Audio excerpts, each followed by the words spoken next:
ترک بچہ بہت بہت پسند آیا اور اسے تاجر نے فوراً خرید لیا۔ تاجر نے بچے سے پوچھا، تمہارا نام کیا ہے؟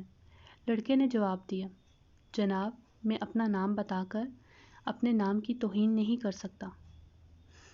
میں غلام ہوں، اس لیے آپ جس نام سے پکاریں گے مجھے منظور ہوگا اور وہی میرا نام ہوگا۔ تاجر کو اس بات پر حیرت ہوئی، لیکن اسے یہ بات پسند بھی آئی کہ بچے میں عزت نفس کا احساس باقی ہے۔ تاجر نے اس بچے پر خاص توجہ اور اس کی تعلیم و تربیت کا انتظام کیا۔ بچے نے بہت جلد تیر اندازی، تلوار بازی اور شاہ سواری میں ایسی مہارت حاصل کی کہ خود تاجر حیران رہ گیا۔ غزنی کا بادشاہ شہاب الدین غوری ایک بار گھوڑوں کی دوڑ کا مقابلہ دیکھ رہا تھا تو تاجر اپنے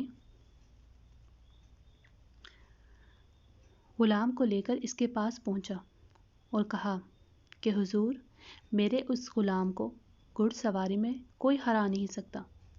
بادشاہ نے مسکرا کر لڑکے سے پوچھا، تم کتنا تیز گھوڑا دوڑا سکتے ہو؟ لڑکے نے جواب دیا، حضور، گھوڑے کو تیز دوڑانے سے زیادہ ضروری اسے اپنا مطیع بنانا ہوتا ہے۔ یہ دیکھ کر اور ایک بہترین گھوڑا اسے دیتے ہوئے کہا، لڑکے، تم اس گھوڑے کو اپنا مطیع و فرمانبردار بنا کر دکھاؤ۔ لڑکا یکدم اچھل کر گھوڑے پر بیٹھ گیا۔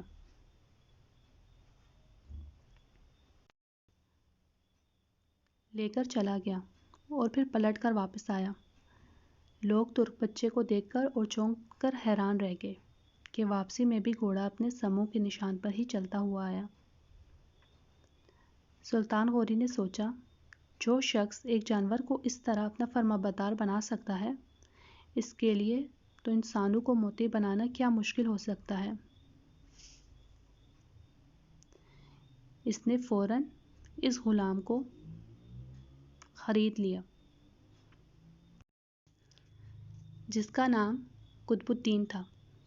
ترکی میں ایبک انگلی کو کہتے ہیں اور شل کا مطلب ہوتا ہے ٹوٹا ہوا۔ چونکہ اس غلام کی ایک انگلی ٹوٹی ہوئی تھی، اس لیے عموماً سب اسے ایبک شل کہتے تھے۔ پھر ایبک اس کے نام کا جز بن گیا۔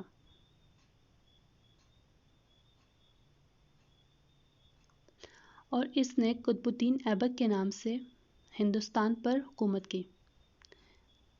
دہلی کی قوت اسلام مسجد اور قطب مینار اس کی یادگاریں ہیں۔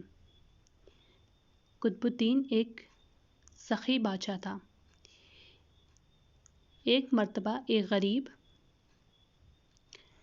اس کے دربار میں آیا اور کہا کہ میں نے سنا ہے کہ 1,00,000 روپے اگر کسی جگہ پر رکھ دیے جائیں تو اس سے سکوں کا اتنا بڑا ڈھیر لگ جاتا ہے کہ اس کے سائے میں ایک کتا بیٹھ جائے۔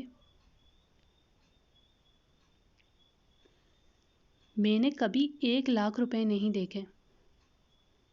قطب الدین نے فوراً حکم دیا کہ 1,00,000 سکوں کا ڈھیر لگا دیا جائے۔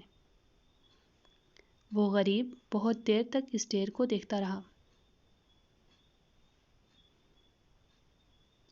اور پھر بادشاہ کا شکریہ ادا کیا اور ایک ٹھنڈا سانس لے کر واپسی کے لیے مڑ گیا۔ بادشاہ نے اسے پکارا اور بلایا، تم کہاں جا رہے ہو؟ اپنے پیسے تو تم جا کہاں رہے ہو؟ اپنے پیسے تو لیتے جاؤ، اور 1,00,000 روپے اسے عطا کر دیے۔ اگر کہانی پسند آئی ہو تو لائک کریں، سبسکرائب کریں اور نوٹیفیکیشن کو آن کریں۔ شکریہ۔